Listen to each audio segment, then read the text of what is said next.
Gusto nang manahimik at mag-move on ng kapuso actress na si Kylene Alcantara matapos ang kontrobersyal na hiwalayan nila ng basketball player na si Kobe Paras.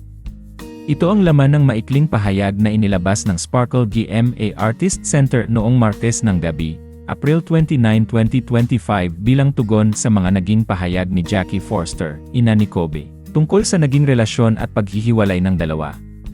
Ayon sa statement, mas pinili ni Kylene na ituon na lamang ang kanyang oras at enerhiya sa kanyang trabaho, pamilya, at mga taong tunay na nagmamahal sa kanya.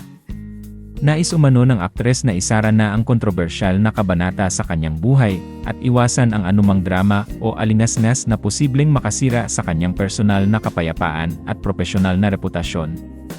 Bagamat hindi na nagbigay pa ng detalye si Kylene ukol sa naging dahilan ng hiwalayan, nagpapasalamat siya sa mga taga-suporta at kaibigan na hindi bumitaw sa kanya sa kabila ng mga isyong lumutang kamakailan. Samantala, naging usap-usapan online ang cryptic at emosyonal na pahayag ni Jackie Forster, na tila may mga patutsada at revelasyon ukol sa naging relasyon ng kanyang anak kay Kylene.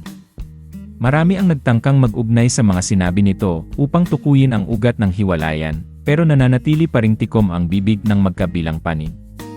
Sa ngayon, patuloy pa rin si Kylene sa kanyang mga TV at endorsement commitments.